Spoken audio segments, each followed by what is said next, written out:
नमस्कार, आप देख रहे हैं सी न्यूज भारत और मैं हूं आपके साथ प्रिया श्रीवास्तव। वक्त हो गया न्यूज बुलेटिन का। इस न्यूज बुलेटिन में बात करेंगे आजमगढ़ की, जहां विश्व हिंदू परिषद बजरंग दल का 60वां स्थापना दिवस बड़े हर्षोल्लास के साथ मनाया गया। आगे चर्चा करेंगे दिल्ली की, जहां बारिश ने खोली पॉलिटिकल पार्टियों की पोल। साथ ही चर्चा करेंगे मुंबई की, जहां खार पुलिस स्टेशन के 4 पुलिसकर्मी सस्पेंड किए गए।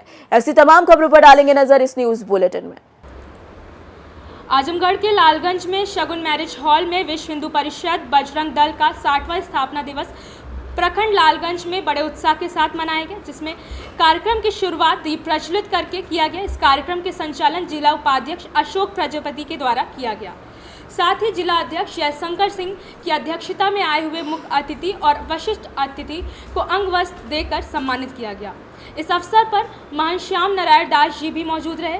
साथ ही विश्व हिंदू परिषद के सभी पदाधिकारी व कार्यकर्ता मौजूद रहे। कार्यक्रम में उपस्थित होना चाहिए। तो विश्व हिंदू परिषद की स्थापना सन 1964 में हुई।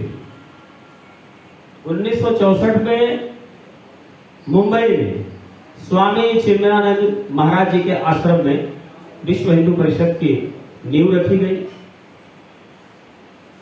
क्योंकि इसके बारे में मैं विस्तृत जानकारी नहीं दे पाऊंगा, क्योंकि हमारे अन्य भी वक्ता हैं, लेकिन आज हम लोग इस विश्व हिंदू परिषद की 60वीं स्थापना दिवस मना रहे हैं। हमारा संगठन पूरे भारत में ही नहीं, विश्व के लगभग 25 अन्य देशों में भी कार्य कर रहा है। और विश्व हिंदू परिषद का कार्य शिक्षा से लेकर, स्वास्थ्य से लेकर, गरीबों की मदद से लेकर अन्य क्षेत्रों में भी विश्व हिंदू परिषद बढ़ चढ़कर भागीदारी करता है।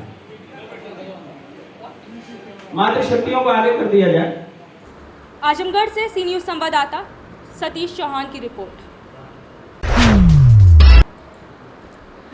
दिल्ली में झमाझम बारिश जारी है, वहीं साथ ही आम आदमी पार्टी की पोल भी खुलती हुई नजर आ रही है। निगम पार्षद अरुण निर्वे के क्षेत्र की बात करें काम की, तो उनका काम आप इस वीडियो के अंदर देख सकते हैं। क्या आम आदमी पार्टी के विधायक भी इसी तरह के हैं? जिस तरह से देखा जा रहा लगातार दिल्ली में बारिश हो रही है, बारिश में देख सकते हैं कहीं ना कहीं जो आम आदमी पार्टी के निगम पार्षद है, किस तरह से उनकी पोल खुलती हुई नजर आ रही है। देखा जाएगा चंद घंटों की बारिश में किस तरह से रोड पे जो पानी है बिल्कुल लबालब है, और कहीं ना कहीं जो लगता है आम आदमी पार्टी का निगम पार्षद अरुण नावरिया जो है यहाँ क्षेत्र के निगम पार्षद है, वो कहते हैं हम विकास करते हैं। विकास की बात करें तो किस तरह का विकास है, दिल्ली को पेरिस की तरह बनाया जा रहा है। अरविंद केजरीवाल भी कहते हैं हम दिल्ली को पेरिस बनाएंगे। वो पेरिस किस तरह का पेरिस है, ये आप देख सकते हो। ये पेरिस का जो हाल कितना लपालप पानी के अंदर भर रहा है, और जो यहाँ तक के कहीं ना कहीं आने जाने वाले व्यक्ति को आने जाने के लिए बहुत सारी दिक्कतों का सामना करना पड़ा। खबरदार अंकित के साथ दीपक कुमार, सी भारत न्यूज, दिल्ली। नई दिल्ली से सी न्यूज संवाददाता दीपक सिंह की रिपोर्ट। मुंबई के खार पुलिस स्टेशन से जुड़े एक चौंकाने वाले मामले में 4 पुलिस अधिकारियों को सस्पेंड कर दिया गया है। इन अधिकारियों पर आरोप है कि उन्होंने एक व्यक्ति की तलाशी के दौरान उसकी जेब में ड्रग्स प्लांट किया और फिर उसे हिरासत में लिया। यह पूरा मामला वहां लगे सीसीटीवी कैमरे में कैद हो गया, जिससे इस व्यक्ति की बेगुनाही साबित हो सकी। घटना की शुरुआत शुक्रवार शाम करीब 6 बजे हुई, जब खार पुलिस स्टेशन के 4 अधिकारी मुंबई के कलीना इलाके में डैनियल नामक व्यक्ति की तलाशी लेने लगे। पुलिस का दावा था कि उन्होंने डैनियल के पास 20 ग्राम ड्रग्स बरामद किया है, जिसके बाद उसे गिरफ्तार कर लिया गया। हालांकि जब मौके पर लगे सीसीटीवी फुटेज की जांच की गई तो खुलासा हुआ कि एक पुलिस अधिकारी ने अपनी जेब से कुछ निकाल कर डैनियल के जेब में डाला और फिर उसे ड्रग्स के रूप में दिखाया।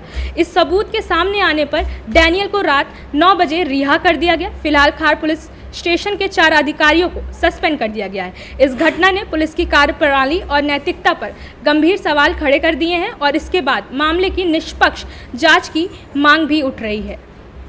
मुंबई से सी न्यूज संवाददाता इस्माइल खान की रिपोर्ट।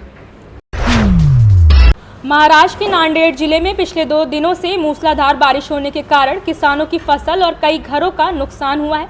मूसलाधार बारिश होने के कारण किसानों की जमीन बाढ़ में बह गई है, जिससे किसानों का काफ़ी नुकसान हो गया है। अब प्रशासन द्वारा किसानों के फसल और घरों का पंचनामा करके उनको मदद देने की आवश्यकता हो गई है। महाराष्ट्र नांदेड़ से सी न्यूज संवाददाता दिगंबर जी तेलंगे की रिपोर्ट।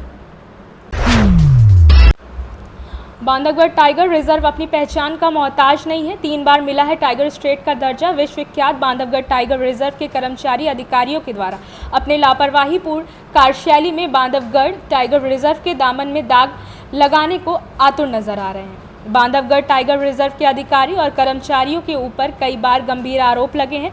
कुछ दिन पूर्व जांच टीम जो भोपाल मुख्यालय से गठित की गई थी, गठित टीम ने भी बांधवगढ़ टाइगर रिजर्व के कर्मचारियों और अधिकारियों पर हाथी जैसे जानवरों को जलाने व साक्ष्य मिटाने के मामले पर दोषी पाया था, जिसमें एक रेंज अफसर से लेकर 2 अन्य कर्मचारियों को निलंबित कर कोर्ट में चालान पेश किया गया है।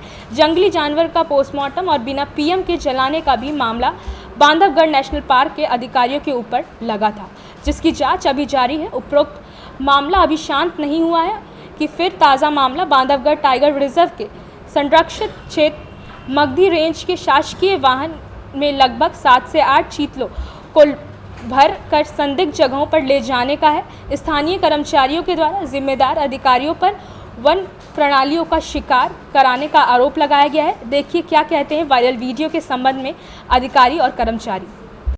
सर एक वीडियो वायरल हो रहा है जिसमें सरकारी गाड़ी जिप्सी जैसे दिख रही है, जिसमें कुछ चीतल 8-10 पड़े हुए उसका ले जाया जा रहा है, उसकी क्या सत्यता है? ये वीडियो अभी आपने मुझे दिखाया है, तभी मैंने देखा है, उसको आप मुझे भेजें, क्योंकि आजकल मीडिया में किसी भी तरीके से कोई भी एडिट करके कुछ भी आजकल तो डाल देते हैं। जब तक उसका हम साइबर सेल के माध्यम से सत्यता न ज्ञात कर लें कि ये कहाँ का है, कब का है, क्या है, तो उसके बाद हम उसको यदि ऐसी कोई जानकारी है तो उसकी जाँच कराएँगे। बिल्कुल उसके बाद सर करीब जांच में कितने दिन लग जाएंगे ऐसे? उसको आज जैसा पे आप हमको वीडियो भेज देंगे तो हम उसको हमारे SDO को भेज कर जाँच करा देंगे। इसमें हम जल्दी 8 दिन के अंदर हम इसकी कोशिश करेंगे जाँच की। नरेश बैगाम। कहाँ के भैया आप? ये ग्राम पठारी। अच्छा, ये जो समस्याएं चल रही हैं, जी जो खबरें चल रही हैं अभी है कि जो इंक्लोजर में ये सब सारी बातें होती हैं, जी। तो पता चला कि आप वहाँ पे कार्य कर चुके हैं। सर मैं 2011 में वहाँ काम करता था, फिर बालेस में था। इसके बाद मेरे को वहीं बहरहा में भेज दिया गया। बहरहा में मेरे से चीता रगड़वाते थे सर जी। चीता रगड़वाते थे और वो एक क्लोजर था शेर को खिलाने के लिए, तो उसमें रगड़वाते थे। और कम से कम जाल भी वहाँ जाल था ये चीतर को फंसाने के लिए, तो जाल पकड़ते थे। नहीं, तो चीतल को क्यों रगड़वाते थे? वो शेर को खिलाने के लिए। फिर क्या होता था? फिर इसके बाद कि हम लोग चीतर को वहाँ जाल लगाते थे, वहाँ से रगड़ते थे चीतर, तो वहाँ के जाल में फंसते थे। इसके बाद मुंशी डिप्टी मारते थे और हमको उठरवा के उसी में शेर के यहाँ डलवा देते, क्लोजर में डलवाते थे। और हम ऐसा बोलते थे कि हम ये चीज़ नहीं करेंगे, तो हमको बोलता है कि अगर ये चीज़ नहीं करना है तो तुम काम से जा सकते हो। किसने कहा? डिप्टी ने कहा। तो ये किसके आदेश पर ये मतलब चीतलों को रगड़ करके मारा जाता था? ये डीडी साहब का आदेश था सर। और हमारी समस्या जो सबसे बड़ी ये थी कि हमारे श्रमिकों को जेल तक करा दिया जाता, तो सर ये अन्याय अत्याचार न किया जाए, वो वन प्राणियों को न मारा पीटा जाए, न शिकार किया जाए, इसके लिए कि ये लोग कर रहे हैं, आप इनके ऊपर कार्रवाई करिए, संज्ञान में। एक वीडियो वायरल हो रहा है जिप्सी में कुछ चीतल हैं, वो क्या है वीडियो की सत्यता? वो ऐसा है कि सत्यता इसमें ये है कि वो जो चीतल जो गाड़ी में दिख रहा, सरकारी गाड़ी है वो, और मगधी रेंज की गाड़ी है वो, उसमें चीतल को लेके, अब मैं ये बताना चाहता हूँ कि वो अधिकारियों के द्वारा मार के अब उसको काहे वो कहीं बाहर ले जा रहे हैं कि टाइगर को देने ले जा रहे हैं, मैं ये नहीं जानता कि जो वीडियो दिख रहा है, लेकिन ये है कि वहाँ पे ये अधिकारियों के द्वारा करवाया गया काम। ये जो गाड़ी है जिप्सी है, इसमें कौन से रेंजर साहब चलते हैं या कोई अधिकारी चलते हैं? उसमें कोई वो गाड़ी में कोई अधिकारी वैसे चलते नहीं हैं, वो गश्ती वाहन है। जी जी। तो उसमें अधिकतर स्टाफ जो है फील्ड स्टाफ रहता है, उसमें रेंजर साहब दिया जाता है, तो उनके पास पर्सनल गाड़ी है। आपके ऊपर कुछ मामला दर्ज किया गया है या कराने की कोशिश की गई है? वो मामला आप लोगों ने सिर्फ जो ये हो रहा है वन्य प्राणियों की हत्या कह रहे हैं आप जिसको, शिकार हत्या नहीं होता, वाइल्ड लाइफ एक्ट में शिकार हो रहा है जी, जो शिकार हो रहा है उसको आप लोग रोकने के लिए आवेदन किए? हाँ, उसके लिए ही गए थे हम लोग जी। तो हमारे ऊपर FIR। उमरिया से सी न्यूज़ संवाददाता नीरज यादव की रिपोर्ट। फिलहाल इस न्यूज बुलेटिन में इतना ही। देश दुनिया की बाकी खबरों के साथ जुड़े रहने के लिए आप देखते रहिए सी न्यूज़ भारत।